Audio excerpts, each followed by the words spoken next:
c'est Kyoju10 j'espère que vous allez bien. Moi je vais très bien, je pète la forme. Donc aujourd'hui dans cette vidéo ce sera le top 10 de mes personnages préférés dans One Piece. Donc pour ma deuxième vidéo ce sera ça, donc comme je vous l'ai dit dans la dernière vidéo. Je vous annonce directement la prochaine vidéo. La prochaine vidéo ce sera une théorie. Voilà ma toute première théorie, j'espère que ça vous plaira. Et dans cette théorie ça parlera de Monkey D. Dragon, un personnage que j'aime beaucoup.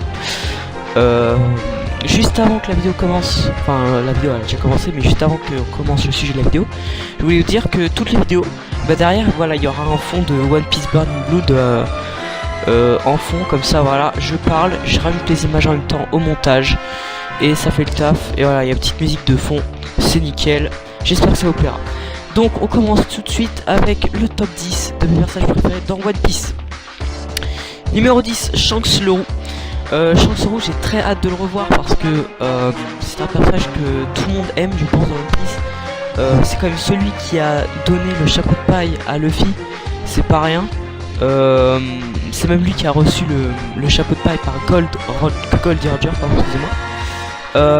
C'est quand même un Yonkou, c'est un empereur pour ceux qui regardent la VF. C'est un empereur, je pense que c'est lui le plus fort en ce moment, le plus puissant parce qu'il n'y a plus Barbe Blanche. Voilà, et je l'ai beaucoup aimé à partir de Marineford, parce que je l'aimais déjà avant, mais à partir de Marineford j'ai beaucoup bien aimé parce que je sais pas, ça m'a rappelé des souvenirs quand j'étais gamin. Bref. Ensuite, numéro 9, Kuzan. Kuzan, c'est un personnage super stylé. Il a mangé le fruit du démon de la glace, donc c'est pas rien, c'est un putain de fruit du démon très puissant. Donc c'est pas rien. Cet amiral, c'est un des seuls qui se rend compte de la justice du gouvernement mondial. Il sait que c'est pas bien ce qu'ils font et c'est un peu pour ça qu'il a voulu devenir amiral en chef pour stopper tout ça. Et j'ai beaucoup aimé son apparition sur Punk Hazard. J'ai trouvé ça super stylé quand il a sauvé Smoker face à Doflamingo. Numéro 8, Trafalgar D. Waterloo. Alors Trafalgar D. Waterloo, il fait partie de l'équipage c'est le capitaine de l'équipage du Earth. Il a une prime de 500 millions de berries, si je crois. 500 millions de berries, c'est pas rien. C'est pas mal quand même. J'aime beaucoup sa personnalité, donc sa façon de penser. Il est très malin. J'ai beaucoup aimé son histoire aussi quand il était gamin. Ça m'a beaucoup touché. J'ai eu un peu de la pitié. Et je l'ai beaucoup aimé à partir de Dressrosa. Donc là on a vu son histoire. Et quand il s'est battu contre Doflamingo. Voilà. Pour défendre l'honneur de Corazon, qui est un personnage qu'on aime tous. Ensuite numéro 7, c'est Monkey D. Dragon. Voilà, donc ça sera la prochaine vidéo, ce sera sur son sujet. Vous verrez, j'espère que ça vous plaira. Monkey D. Dragon, j'adore ses apparitions dans One Piece. Quand il y a une apparition de Monkey D. Dragon, par exemple à Lopton. Lopton c'est la meilleure je crois. Quand il a sauvé Luffy face à Smoker. Et là, mais je me suis dit, quand j'ai vu ça par rapport à moi, je me suis dit, c'est qui ce mec? C'est qui ce mec? Et au début, je m'en foutais un peu après. Mais quand on l'a revu, là je me suis dit, il va être important ce personnage. Il va être important. C'est comme le père de Luffy, hein, faut le dire aussi. Et surtout, le plus important, c'est le chef suprême des révolutionnaires, qui est une armée que j'aime. C'est ma préférée armée dans One Piece. Voilà.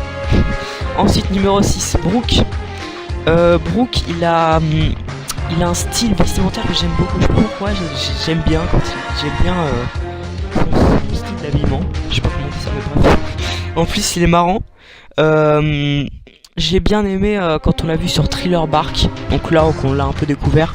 J'ai trouvé qu'il a très bien qu'il mérite très bien sa place dans l'équipage au chapeau de paille. Et je trouve ce personnage très original. De l'avoir mis en squelette avec le fruit du démon de la résurrection, j'ai trouvé ça très original de la part de Eiichiro Oda. Ensuite numéro 5, là on passe dans le top 5 les gars, voilà, j'aime beaucoup ces personnages à partir de là. Donc numéro 5, Sanji. Sanji il a un charisme, un caractère que j'aime beaucoup et que je pense que beaucoup de gens aiment. Mais en fait c'est soit les gens ils l'adorent, soit les gens ils le détestent parce que il peut être chiant pour avec les filles et tout, mais moi je l'aime beaucoup. Voilà. En plus, il représente un peu la France. Il représente la France. Et j'ai bien aimé son histoire aussi, qui était très triste. Et bah, je l'appréciais directement quand on l'a vu sur le Baratie. Voilà. Ensuite, numéro 4, les gars, on passe à Silver Rayleigh. Silver Rayleigh, c'était le second de l'équipage de Goldie Roger. Oh, excusez-moi, j'y arrivais pas. Enfin, j'arrive pas. C'est quand même pas rien, c'est le second. Je pense que c'est l'un des pirates les plus puissants encore vivants dans One Piece. Qu'est-ce que je voulais dire? Oui, il est très puissant. Il a enseigné le pouvoir du haki à Luffy pendant 2 ans sur une île avec remplie de bêtes sauvages et gigantesques et tout. Voilà. Il lui a appris toutes ses techniques sur le haki, enfin les bases comme il dit. Et j'ai très hâte de revoir ce personnage parce que je l'aime beaucoup et j'aimerais bien voir toute sa puissance. Parce que là on n'a pas vu grand chose. On a quelques indices etc. Mais j'ai très envie de voir sa grande puissance. Ensuite numéro 3, là les gars on passe dans le podium, là c'est vraiment les personnages que je peux pas laisser mourir, hein. C'est mort, il faudra pas qu'il meure. Alors Sabo, voilà, Sabo le frère de Luffy de Ace. Comme sur les autres personnages, j'aime beaucoup son histoire, très triste parce qu'il a perdu sa mémoire, alors il pouvait plus se souvenir de ses frères, de là où il vient, etc. etc. Je l'aime aussi parce qu'il fait partie de l'armée des révolutionnaires. C'est pas rien l'armée des révolutionnaires. Il a un lien avec Monty D. Dragon, avec Luffy, avec Ace, avec avec Robin aussi. Et voilà, il a mangé le fruit du feu. Je sais pas comment ça se dit en japonais, c'est pas grave. Il a mangé le fruit de son frère. Donc voilà, c'est pour ça que je l'ai beaucoup aimé sur Dressrosa, faut le préciser aussi. Ensuite numéro 2 les gars, bah je pense que vous le savez, c'est Monde qui dit Luffy. Luffy c'est le personnage principal de One Piece. Ça sera le futur roi des pirates, ça j'en doute pas du tout. Enfin je doute pas. C'est sûr que ce sera lui les gars. Vous allez pas dire ouais mais non ce sera pas lui. Si ce sera lui forcément. Forcément. Qu'est-ce que je voulais dire? Il a une très bonne façon de penser aussi. Il est intelligent pendant ses combats. Mais quand il est hors combat, c'est pas qu'il est pas intelligent, mais c'est qu'il est un peu débile. Il est gamin, c'est un gamin. Puis en plus il est drôle et j'adore ses combats qui sont toujours aussi remplis et très stressants. Ça, les combats sont très stressants avec le jeu. Ensuite numéro 1 les gars, vous le savez tous, Roronoa-Zoro. Roronoa-Zoro mec, c'est la base. C'est la base les gars, j'adore le charisme. Le charisme et la puissance aussi. Le mec se bat avec 3 sabres. Avec un dans la bouche. Il y en a qui le détestent, mais moi je l'adore, je sais pas pourquoi. C'est comme ça, j'adore ces combats aussi. Le mec il a 3 sabres. What the fuck?